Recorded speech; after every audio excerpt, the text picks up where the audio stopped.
अगले क्वेश्चन की बात करें, एक धनराशि को 10% चक्रवर्ती ब्याज की दर से प्रति वर्ष की दर से 2 वर्ष के लिए निवेश किया गया। इससे 1762 रुपये अधिक मिलेंगे यदि ब्याज की गणना अर्धवार्षिक रूप से की जाए।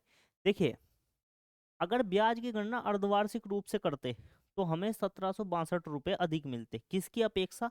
यदि हम ब्याज की गणना वार्षिक करें, ठीक है, वार्षिक करें और अर्धवार्षिक करें तो अर्धवार्षिक में 1762 रुपये ज्यादा मिलते हैं। तो एक बार हम इसको कैलकुलेट कर लेते हैं। किस तरीके से? देखिए, जब ब्याज की गणना जो है वार्षिक की गई हो तो ब्याज कितना मिलेगा, सबसे पहले ये कैलकुलेट कर लेते हैं। और समय कितना है जी हमारे पास? 2 वर्ष है। ठीक है जी, इसको कैलकुलेट में आपको दो तरीके से करके दिखाऊंगा क्वेश्चन को। ठीक है, जैसे कि 10% दे रखा है तो 10% का मतलब होता है 1/10, और एक जुड़ने के बाद 10 रुपए की चीज एक साल में कितनी हो जाएगी? 10 से 11। ठीक है जी, एक साल में कितनी हो जाएगी? 10 से कितनी हो जाएगी? 11। और 2 साल की बात की गई है, इसका मतलब है 10 से फिर क्या हो जाएगी? 11। इसका मतलब है 100 रुपए की चीज 121 रुपए की मिल हो जाएगी, और ब्याज कितना मिलेगा? 21 रुपए का ब्याज मिलेगा। ठीक है, मिश्र धन में से मूलधन घटा देंगे तो कितना बचेगा? 21 बचेगा।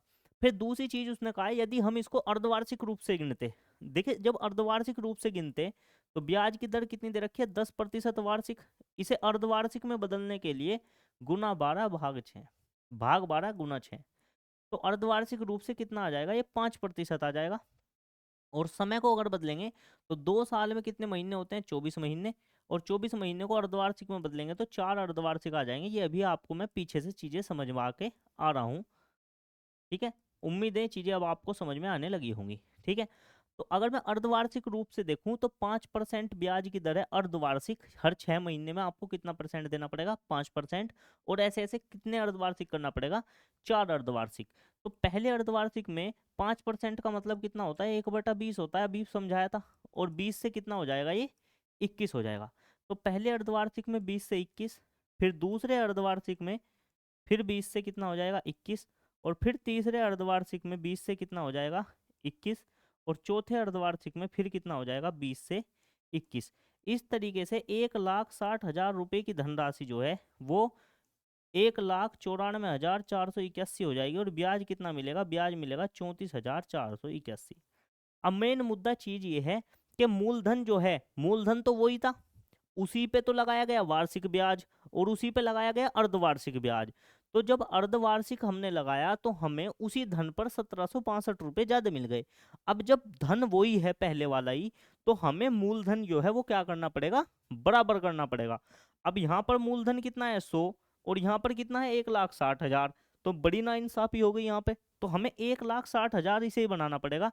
तो इसे 1,60,000 बनाने के लिए हमें इसमें 1600 की क्या करनी पड़ेगी? गुना। देखिए, 4 जीरो आती हैं तो 2 जीरो तो थी, 2 जीरो और हो गई।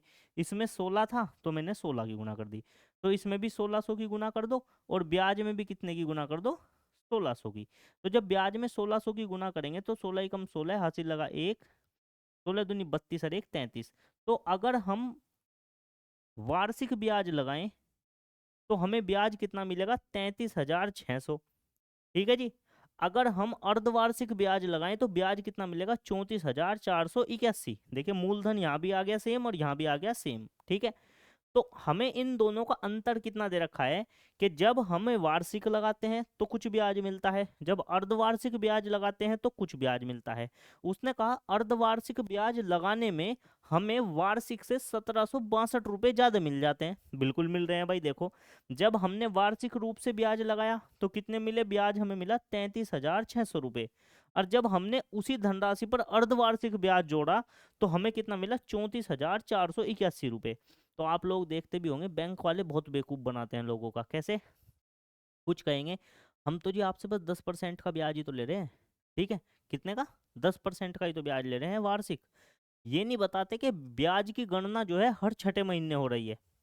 और जो हर छठे महीने गणना होती है उस पे जो 10% वार्षिक ब्याज जाना था, और छठे महीने ब्याज की गणना होने से क्या होता है? ज्यादा ब्याज चला जाता है। ये चीजें आम आदमी को कभी समझ में ही नहीं आती। आम आदमी सोचता है हमने तो 10% ब्याज पर पैसा लिया हुआ है और हम टेंशन फ्री हैं, लेकिन वो 10% ब्याज जाने जाने की वजह से ज्यादा बैठ जाता है। ठीक है नहीं?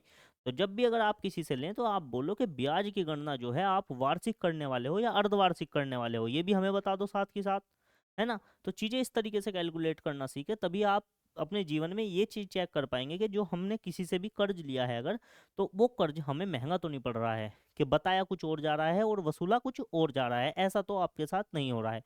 तो ये क्लास आपको आपके जीवन में भी बेहतर बनाने के काम करेगी, उम्मीद है। ठीक है, तो अब हमारे पास दोनों ब्याज निकल कर आ गए हैं, तो मैं साइड में थोड़ा सा मिटो के इसको कर देता हूँ। अगर आपने अभी तक इसको रिकॉर्ड नहीं किया तो आप एक स्क्रीनशॉट ले सकते हैं इसका, मैं इसको थोड़ा सा करके दिखाता हूँ अब आपको यहाँ पे। देखिए, जब हमने वार्षिक कैलकुलेशन की ब्याज की, तो हमारा जो चक्रवर्ती ब्याज आया वो आया 33,600। जब हमने अर्धवार्षिक रूप से ब्याज जोड़ा, धनराशि तो वही थी, लेकिन जब हमने अर्धवार्षिक रूप से जोड़ा तो चक्रवर्ती ब्याज हमारा कितना आया, 34,481। ठीक है, तो अब देखना यह है कितना ज्यादा आया, तो 34,481 में से कितना घटा दो, 33,600 घटा दो, तो कितना आएगा, एक 8 का 8 आ जाएगा, फिर 4 में से गए 8 और 6 14, यानी कि 8 बचेगा, और फिर क्या बचेगा मेरा, 881 बच गया मेरा, जहाँ तक उम्मीद है। एक बार मैं चेक कर लेता हूँ भाई, बिल्कुल मेरा 881 बच गया।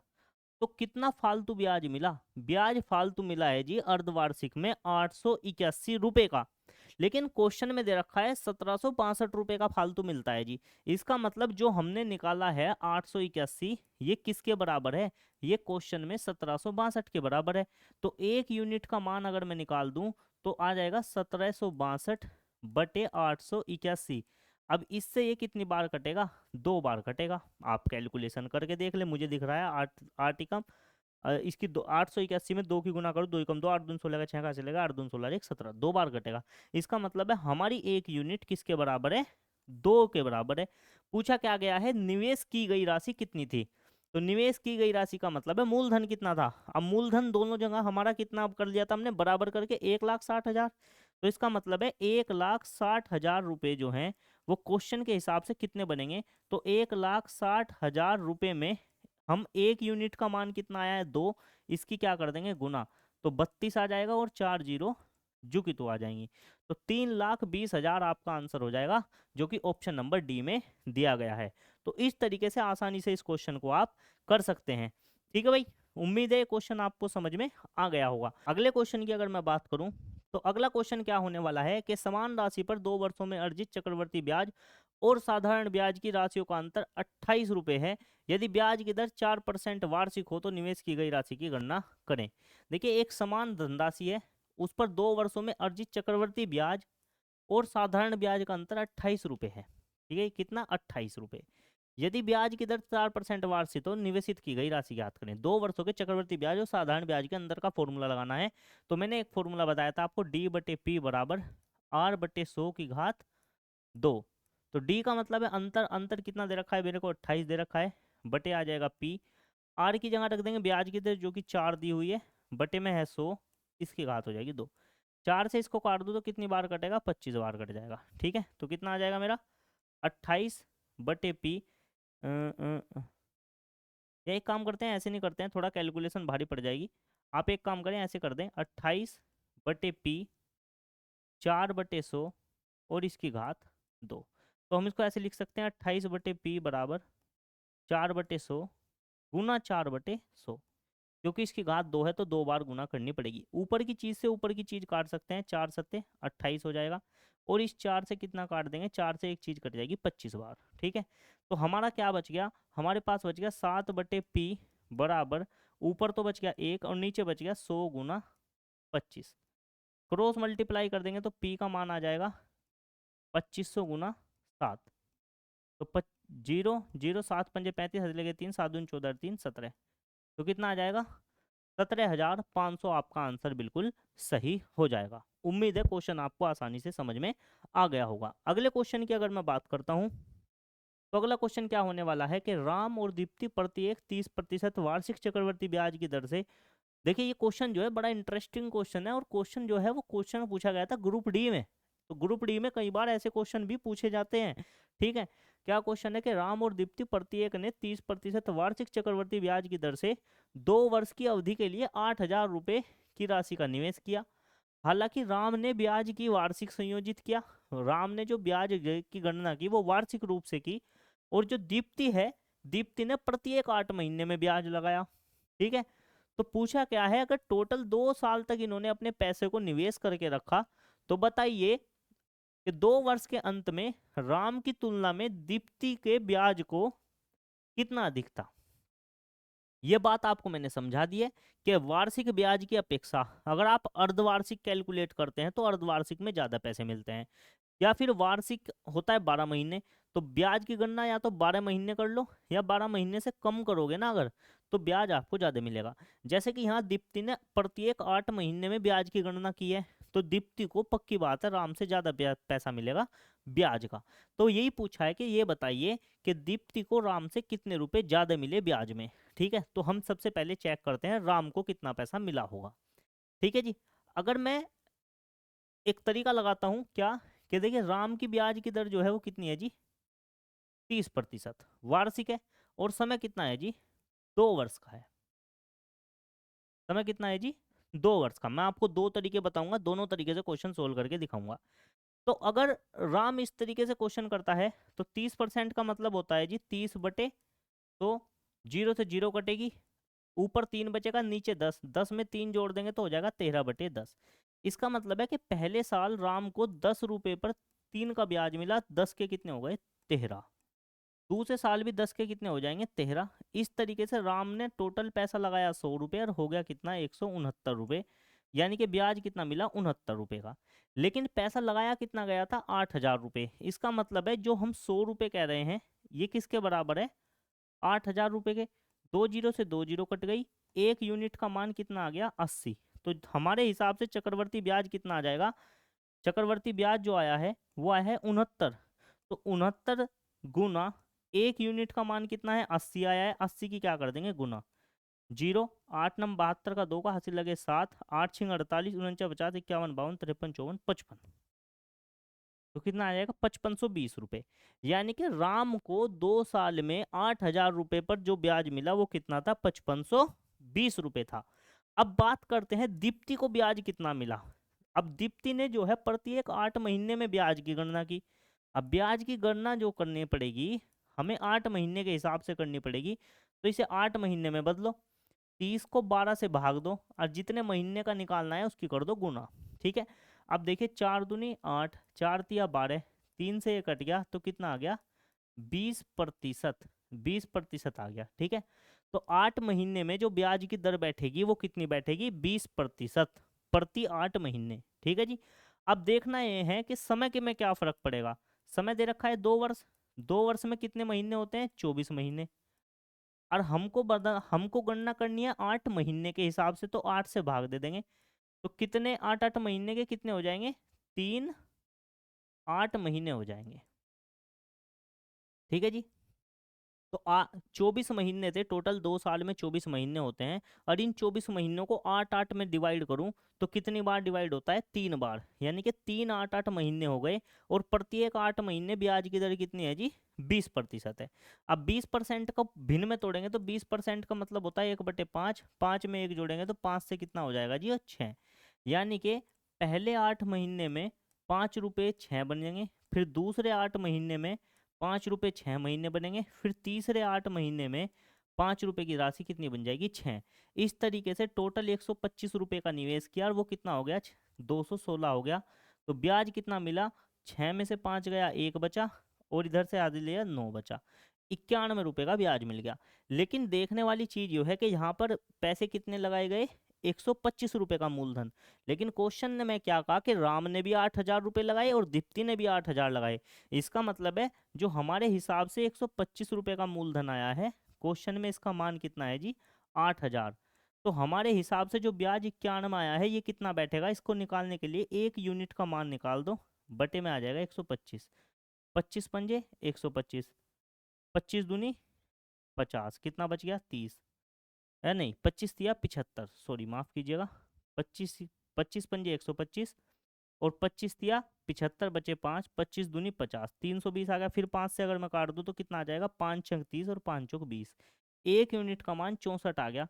तो जिस चीज को हम चक्रवर्ती ब्याज कह रहे हैं 91, इसका मान कितना हो जाएगा, तो 91 में 1 यूनिट के मान यानी कि 64 की क्या कर देंगे, गुना कर देंगे। तो जब इसमें गुना करेंगे 64 की तो कितना आ जाएगा, मैं इधर कर देता हूँ भाई, 0 9 चौक 36 का ये हो जाएगा 0 9 चौक 36 का 6 का हासिल को लगे 3 9 छिक 54 57, और इसमें 64 अगर मैं जोड़ दूं तो 4 6 6 12 2 लगा 1, तो ये हो जाएगा भाई 5824 रुपये। तो ये टोटल कितना हो जाएगा, 5824 रुपये। ठीक है, ये कितना हो गया भाई, ये हो गया 5824 रुपये। ठीक है, अब ये देखिए दीप्ति को तो मिले 5824 रुपये का ब्याज, ठीक है जी, और राम को कितना ब्याज मिला था, 5520 रुपये का। ठीक है, तो अगर मैं देखूं तो कितने रुपए का ब्याज अधिक मिला दीप्ति को, दीप्ति को 304 रुपये का ब्याज ज्यादा मिला, जो कि ऑप्शन नंबर सी में दे रखा है। ये इस क्वेश्चन को करने का बिल्कुल बेसिक और साधारण मेथड है। बिल्कुल आसानी से किस तरीके से आप क्वेश्चन कर सकते हैं, ये वो मेथड है। बाकी ये क्वेश्चन जो है दूसरे तरीके से भी हो सकता है, उसके ऊपर मैं अब आगे बात करूंगा।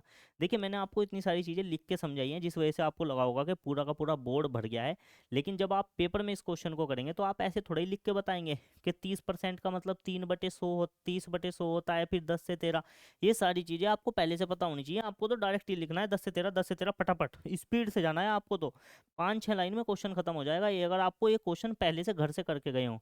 देखिए कभी भी अगर ऐसा क्वेश्चन आपके पेपर में आता है जो आपने पहले घर प्रैक्टिस नहीं की, तो आप उसको देखते ही छोड़ दें, उसे सबसे बाद में प्रैक्टिस करें।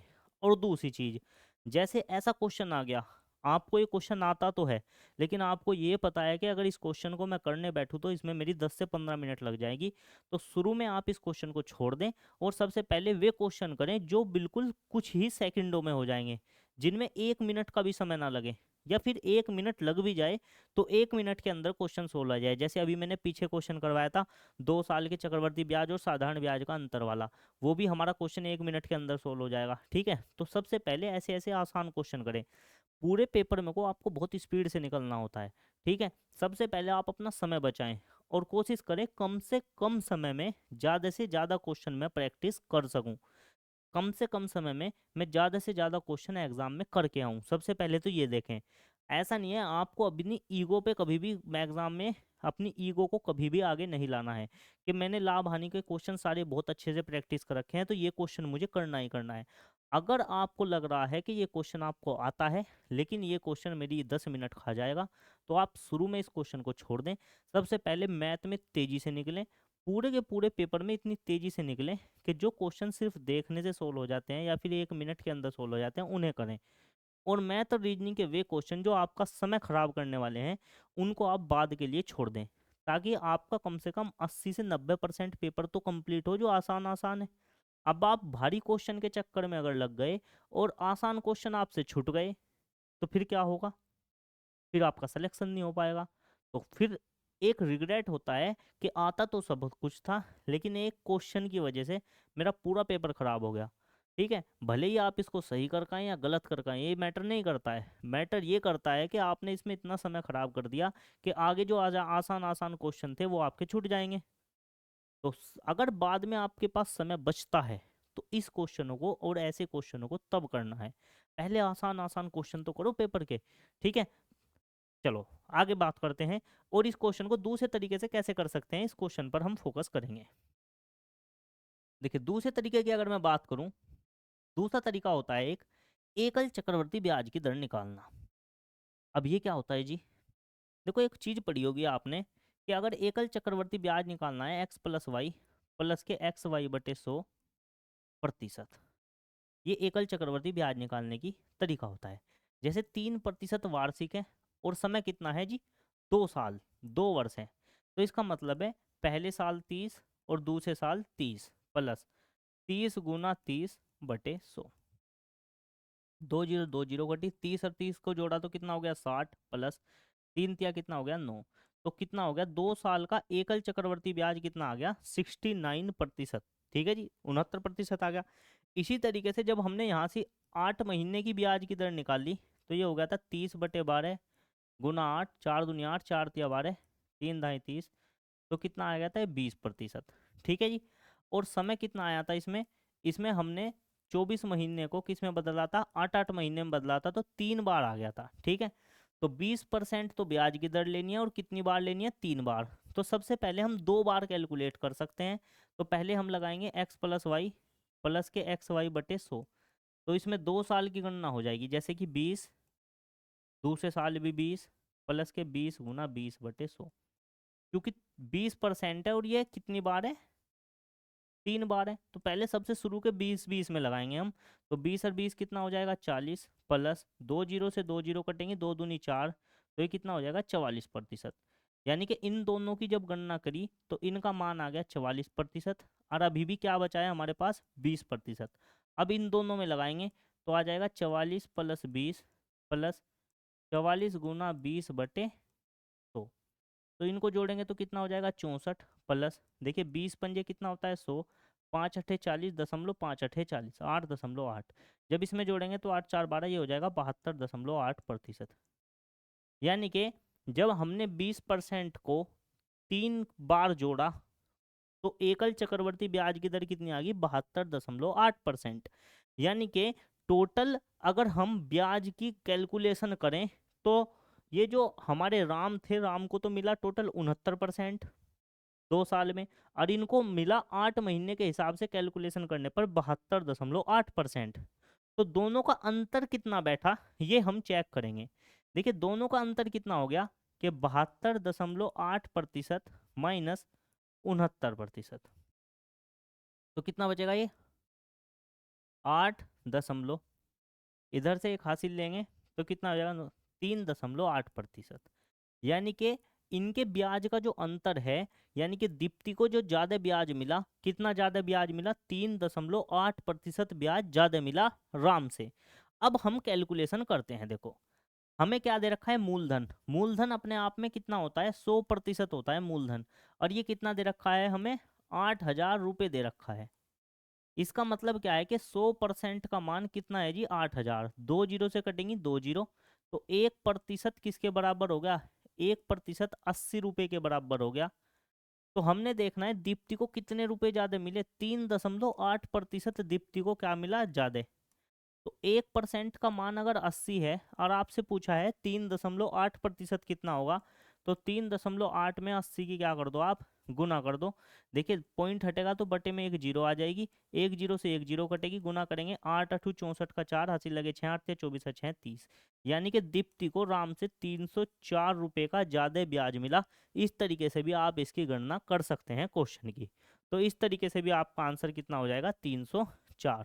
2 मेथड बताए हैं। आज बिल्कुल धीरे धीरे से पढ़ा के चलाऊं क्योंकि चैप्टर बहुत बढ़िया है, जानदार शानदार चैप्टर है।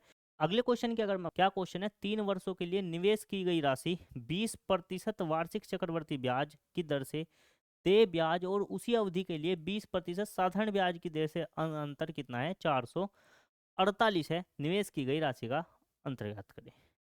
क्वेश्चन क्या कहना चाह रहा है कि 20% वार्षिक ब्याज की दर है और 3 साल के चक्रवर्ती ब्याज और साधारण ब्याज का अंतर जो है वो 448 रुपये है। तो पूछा है राशि कितनी है। देखिए 3 साल के चक्रवर्ती ब्याज और साधारण ब्याज के फॉर्मूले का क्या होता है, D/P बराबर R/100 की घात 2। ये तो होता है 2 साल के चक्रवर्ती ब्याज और साधारण ब्याज का अंतर। अगर 3 साल के पूछा है तो बस इसमें क्या ऐड कर दो, 300 प्लस R/100, ये और जोड़ देना है। तो ये आ जाएगा 3 वर्ष के चक्रवर्ती ब्याज और साधारण ब्याज का अंतर का फॉर्मूला। तो डी का मान कितना है, डी का मतलब है अंतर। अंतर कितना दे रखा है हमें, 448 दे रखा है। पी का मान हमसे पूछा गया है। आर का मान है 20%, यानी कि 20 रख देंगे, तो 20/100, इसकी घात हो जाएगी 2, और ये हो जाएगा 300 प्लस के 20/100। जब इसकी गणना करेंगे तो ये हो जाएगा 448/P। देखो इसकी गणना करेंगे 20 × 20, 20×5 100, और एक का वर्ग करेंगे तो एक का वर्ग एक हो जाएगा, और 5 का वर्ग करेंगे तो 5×5 कितना हो जाएगा 25, गुना ये हो जाएगा 320/100। एक जीरो से कट गई एक जीरो, ठीक है जी। और अगर मैं इसको इससे काट लेता हूँ, देखिए ऊपर से ऊपर की और नीचे से नीचे की, अगर बीच में बराबर का निशान है और सारी चीज गुना में है, या मैं एक और लाइन आपकी एक्स्ट्रा लिख देता हूँ, ये हो जाएगा 448 बटे पी बराबर 32 की एक में गुना होगी तो 32 ही कम हो जाएगा 32, और नीचे हो जाएगा 25 गुना 10 यानी कि 250। ठीक है जी। अब इसको काट लेते हैं, 4 अठे 32, 4 ही कम 4, 4 ही कम 4 और 4 दूनी 8, 8 से कट जाएगा क्या, कट जाना चाहिए, 8 ही कम 8, 8 ही कम 8, 3 बचे, 8 चौक 32। तो क्रॉस मल्टीप्लाई करेंगे, पी की एक में गुना हो जाएगी तो पी, और 14 की हमें किस में गुना करनी है, 250 में गुना करनी है। तो 14 जीरो जीरो, 14 पंजे 70, हासिल लगे 7, 14 दूनी 28, 28 और 7 कितने हो जाएंगे 35। तो मेरा आंसर आ जाएगा 3500। ऑप्शन नंबर सी है वह बिल्कुल सही आंसर होने वाला है। उम्मीद है आपको 2 वर्ष के चक्रवर्ती ब्याज साधारण ब्याज के अंतर भी पता चल गया होगा। 3 वर्ष में चक्रवर्ती ब्याज साधारण ब्याज का अंतर दिया हो तो कैसे मूलधन निकालना है ये भी आपको पता चल गया होगा। अगले क्वेश्चन की अगर मैं बात करूँ, अगला क्वेश्चन क्या है, एक निश्चित राशि को 1 वर्ष 4 महीने के लिए 18% प्रति वर्ष की दर से चक्रवर्ती ब्याज पर निवेश किया जाता है। ब्याज 8 महीने में संयोजित होता है। यदि चक्रवर्ती ब्याज 3816 रुपये है तो धनराशि ज्ञात करें। देखिए इन्होंने टोटल समय जो दिया है, समय जो दिया है 1 वर्ष 4 महीने दिया है। अब 1 वर्ष 4 महीने में, 1 वर्ष में 12 महीने होते हैं, 4 महीने हो गए, टोटल महीने हो गए 16 महीने। और उसने कहा है ब्याज की गणना 8 महीने से 8 मासिक के हिसाब से करनी है। मैंने कहा था जब भी महीने को 8 महीने में बदलना हो 8 से भाग दे दो तो कितना आ जाएगा, 2 8 मासिक आ जाएंगे। क्या आ जाएंगे, 2 8 मासिक आ गए आपके। तो ब्याज की दर जो हमें दे रखी है, ब्याज की दर 18% प्रति वर्ष दे रखी है, तो इसको भी 8 महीने में बदलना पड़ेगा। तो भाग 12 गुना 8, 4 दूनी 8, 4 तिया 12, 3 छंग 18, कितना आ जाएगा 12% 8 मासिक। तो दोनों चीजों को 8 मासिक में बदल दिया तो 12%, और ये कितना दे रखा है आपका 2। ठीक है, चक्रवर्ती ब्याज आपको दिया गया है। देखिए तो हम सबसे पहले 12% को तोड़ देंगे। देखिए 12% का मतलब होता है 1/12, सॉरी माफ कीजिएगा, 12% का मतलब होता है 12/100। ठीक है जी। अब अगर मैं इसको काट लूँ, 4 तिया 12 और 4 से कटेगा 25 बार, तो ये हो जाएगा 3/25। 25 में 3 जोड़ देंगे तो 25 से कितना हो जाएगा 28। यानी कि हर 8 महीने में क्या होगा, 25 रुपए की धनराशि कितनी हो जाएगी, 28 हो जाएगी। और ऐसा कितने 8 महीने करना है, 2 8 महीने करना है। तो समय कितना है ऐसा, 8 महीने कितनी बार करने हैं, 2 बार करने हैं। तो एक बार तो 25 से 28 हो गए, और दूसरी बार भी कितने हो जाएंगे, दूसरी बार भी 25 से कितना हो जाएगा 28 हो जाएगा। ठीक है जी, ये हो जाएगा।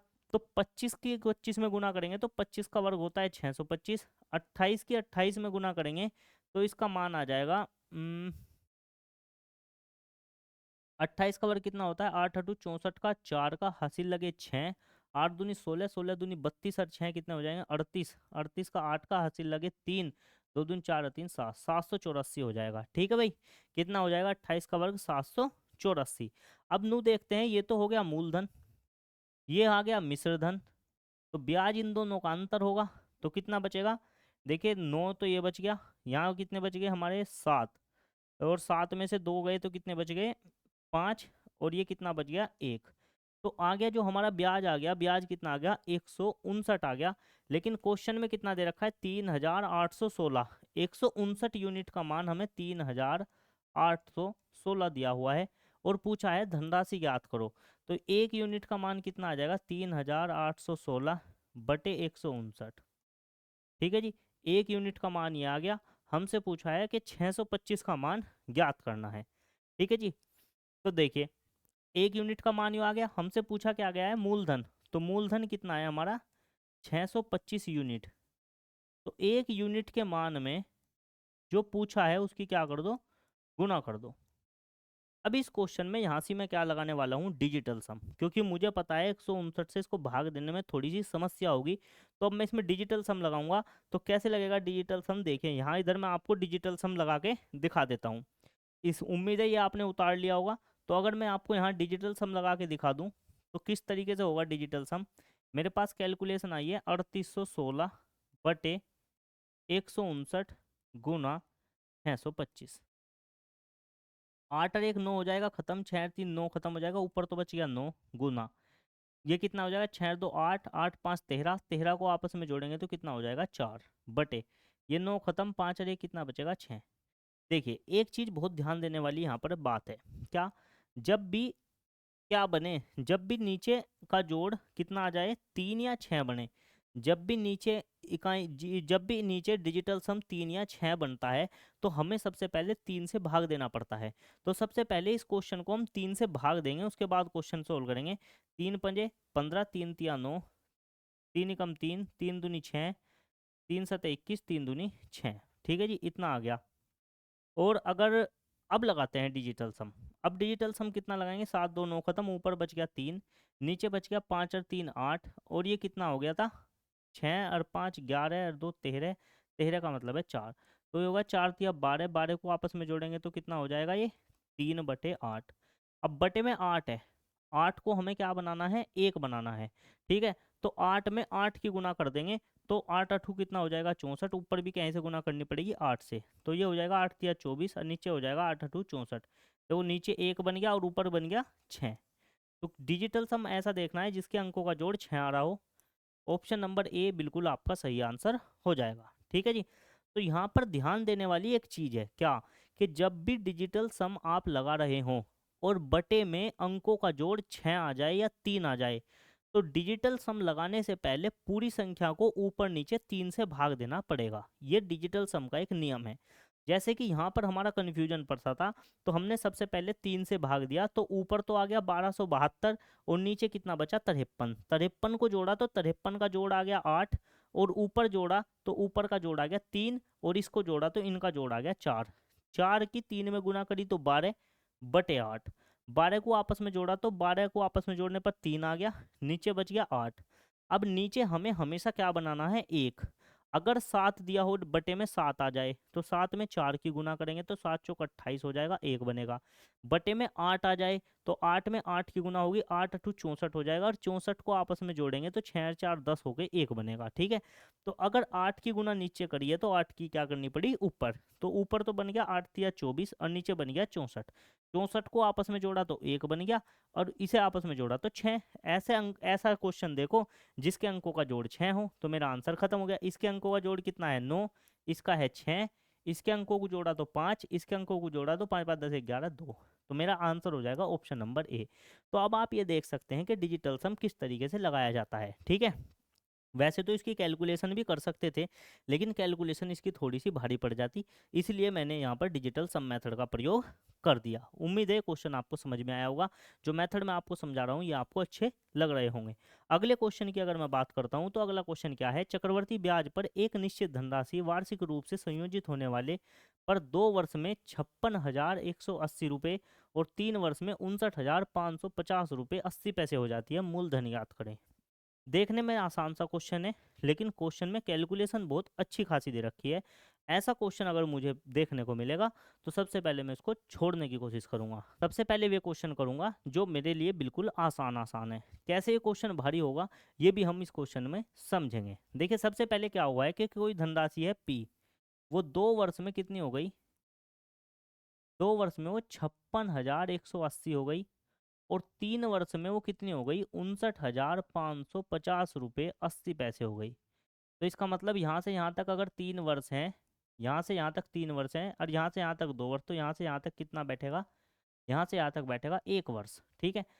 अब 1 वर्ष के अंदर 56,180 रुपये का धन 59,550 रुपये 80 पैसे हो गया।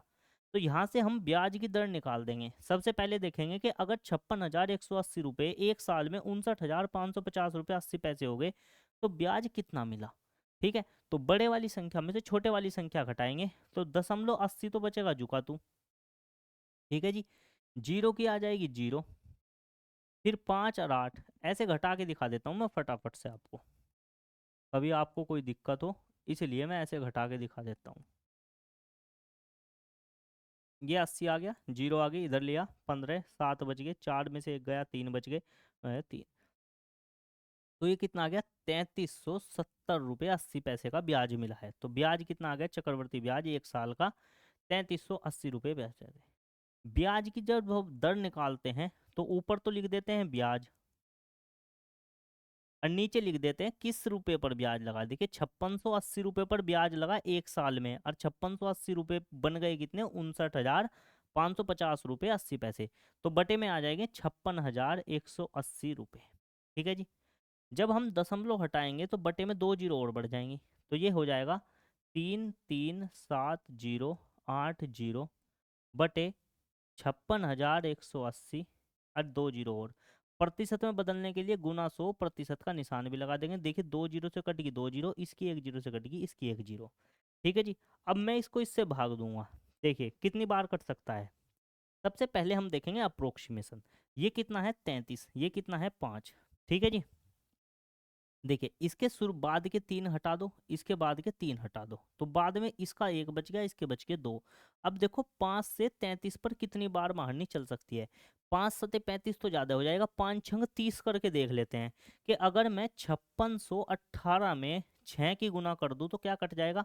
देखिए 8 छिंग 48 का 8 का हासिल लगे 4, 6 ही कम 6 4 10 की 0 हासिल लगा 1, 6 चंग 36 और 1 37 का 7 का हासिल लगे 3, 6 पंजे 3 और 3 33, बिल्कुल कट गया। ये इससे पूरा का पूरा कितनी बार कट गया, 6 बार। तो ब्याज की दर जो है वो कितनी आ गई, 6% वार्षिक आ गई। यहाँ से सबसे पहले हमने क्या निकाल दी, ब्याज की दर। तो ब्याज की दर कितनी आ गई, 6% वार्षिक आ गई।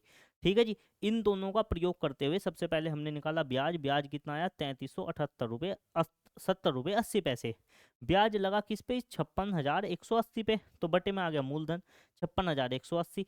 ये इन दोनों के लिए ये वाला क्या है, मूलधन है। ठीक है।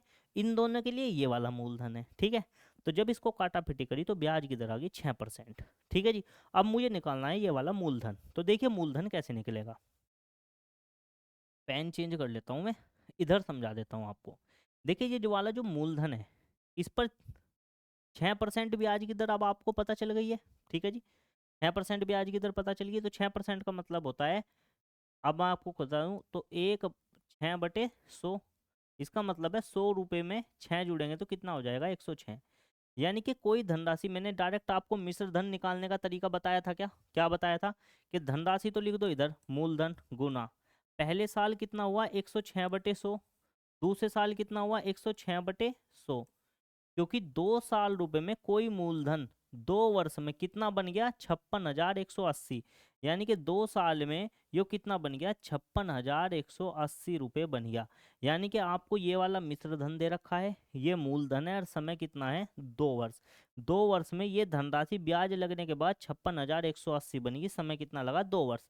मूलधन आपसे पूछा है, तो यहाँ से मूलधन हम निकाल देंगे तो पी का मान क्या हो जाएगा। देखिए इधर में जो चीज बटे में होती है बराबर से उधर जाने पर उल्टी हो जाती है। यानी कि 100 तो ऊपर चला जाएगा, 106 रह जाएगा नीचे। ऐसे ही 100 इधर भी ऊपर चला जाएगा, 106 रह जाएगा नीचे। अब अगेन फिर वही चीज मेरे सामने आ गई, क्या चीज, कैलकुलेशन करना। तो कैलकुलेशन से बचने का मैंने आपको एक बहुत बढ़िया तरीका बताया था, डिजिटल सम का प्रयोग करना। तो अगर मैं इसमें डिजिटल सम लगा के देखता हूँ तो देखिए ऊपर इनका डिजिटल सम तो 1 आ जाएगा, इनका डिजिटल सम भी 1 आ जाएगा। ठीक है। इनका देखें तो 8 और 1 9 खत्म हो जाएगा, और 6 और 5 11, 11 का आ जाएगा 2। तो ऊपर तो डिजिटल सम आ गया 2, नीचे 6 और 1 7 इसका, 6 और 1 7 इसका, 7 की 7 में गुना करेंगे 7 7 हो जाएगा 49, 49 में से 9 हट जाएगा, नीचे क्या बचेगा 4। अब 4 को क्या बनाना है, बटे वाली चीज हमेशा 1 बननी चाहिए। तो 7 हो तो 4 की गुना कर दो, बटे में 4 है तो कहीं की गुना कर दो 7 की। तो इसमें 7 की गुना कर दो, नीचे भी और ऊपर भी। तो ऊपर तो बन जाएगा 7 दूनी 14, नीचे बन जाएगा 7 चौक 28। तो ऊपर का डिजिटल सम 5 आ गया, नीचे का बच गया 1। तो इसका मतलब मुझे ऐसा आंसर देखना है जिसका डिजिटल सम कितना हो, 5 हो। तो इसका डिजिटल सम कितना है भाई, 7 और 4 11, 11 और 8 हो जाएंगे 19। इसका डिजिटल सम होगा 1। इसका 5 5 10 2 12, इसका डिजिटल सम होगा 3। इसका डिजिटल सम कितना है 5, और इसका है 9। तो आंसर हो गया मेरा 50,000। तो मेरा सीधा आंसर आ गया ऑप्शन नंबर बी। तो आपको ये पता चल गया होगा डिजिटल सम मेथड कितना जरूरी है। अगर डिजिटल सम मेथड में आपका कोई भी डाउट है, आपको समझने में दिक्कत हो रही है, तो आप मुझे कमेंट करके बताएं। अगर ज़्यादा कमेंट आते हैं डिजिटल सम को लेकर तो एक दिन पूरी वीडियो डिजिटल सम पर बना दूंगा मैं, कि डिजिटल सम की कैलकुलेशन आखिर होती किस तरीके से है। ठीक है। अगले क्वेश्चन की अगर मैं बात करूं तो अगला क्वेश्चन क्या है कि कोई राशि चक्रवर्ती ब्याज की दर से 5 साल में मूल राशि से 3 गुना हो जाती है। देखिए कितनी गुना हुई है? 3 गुना हुई है। 3 गुना का मतलब है 3 की घात 1। समय कितना लगा जी? 5 साल। पूछा क्या है कि 21 गुना कितने दिन में हो जाएंगी। तो मैंने एक चीज बताई थी, 3 की घात आप सीख लो। 3 तिया 9 तिया 27 तिया 81। 3 की घात 4 पे 81 आता है। 3 की घात 4 पे क्या आ जाता है? 81। तो इस 4 की गुना इस 5 में भी कर देंगे। तो यानी कि 81 गुना होने के लिए कितना लगेगा? 5 चौक 20 साल लगेंगे। आंसर आ जाएगा ऑप्शन नंबर ए। ठीक है जी। उम्मीद है ये तरीके आपको समझ में आए होंगे। देखिए अपनी बेसिक क्लास में हम सबसे पहले बेसिक भी समझाते हैं, कैलकुलेशन कैसे कर सकते हैं कैलकुलेशन भी समझाते हैं। अगर किसी क्वेश्चन करने के 2 या 3 मेथड होते हैं वो भी समझाते हैं। तो जो भी बच्चे घर से वीडियो देख रहे हैं उनके लिए भी जल्दी हम अपना कोर्स जारी करेंगे बेसिक वाला, जिसमें हम डिटेल से आपको सारी चीज़ें पढ़ाएंगे, जिसके बाद आपको कहीं और पढ़ने की ज़रूरत नहीं पड़ेगी। अगर हमारे आसपास से आप लोग हैं तो आप हमारी बेसिक क्लास ज्वाइन कर सकते हैं, जिससे कि आपके सारे डाउट भी क्लियर हो। पेपर में आपको कौन कौन से तरीके इस्तेमाल करने हैं ताकि आप पेपर में स्पीड से निकल सकें। देखिए टीचर की गाइडेंस होना बहुत ज़रूरी है। भले ही आप समझदार हो, इंटेलिजेंस हो, ठीक है, लेकिन कहीं ना कहीं आप कोई ऐसी गलती कर बैठते हैं जिसकी वजह से आपका सिलेक्शन लगातार साल भर साल लेट होता चला जाता है। और एक टाइम ऐसा आता है कि आपका मोटिवेशन बिल्कुल ख़त्म हो जाता है और आप एग्ज़ाम की तैयारी छोड़ देते हैं। ठीक है। तो ये सब चीज़ें गलती नहीं करनी है। आपके पास किसी ना किसी टीचर की गाइडेंस होनी ज़रूरी है, क्योंकि टीचर को सपोर्ट होता है, क्योंकि टीचर का बहुत एक्सपीरियंस होता है, उसने खुद भी एग्ज़ाम दिए होते हैं और कई सालों से वो पढ़ा भी रहे होते हैं, तो सब तजुर्बा आपको मिलता है बिल्कुल फ्री में। ठीक है। तो टीचर का साथ आपका ज़रूरी है, क्योंकि आप जो गलती करेंगे वो आपको क्लासरूम में ही बता देंगे कि आप ये गलती कर रहे हैं, एग्ज़ाम में जाकर ये गलती ना करें। ताकि आप खुद से गलती कर कर सीखेंगे तो बहुत समय लगने वाला है। और अगर टीचर पहले ही बता दे कि आपकी ये गलती है, आप इसको सुधारो, तो आप एग्ज़ाम में वो गलती रिपीट नहीं करते और आपके सिलेक्शन के चांसेस ज़्यादा हो जाते हैं। तो चलिए मिलते हैं अगली वीडियो में। उम्मीद है वीडियो अच्छी लगी होगी। कैसी लगी लाइक करके बताएं, कमेंट करके बताएं, और सभी दोस्तों के साथ शेयर कर लें। सब्सक्राइब नहीं किया है तो चैनल को सब्सक्राइब कर लें और बेल आइकन दबा लें। मिलते हैं अगली वीडियो में, तब तक के लिए सभी को नमस्कार।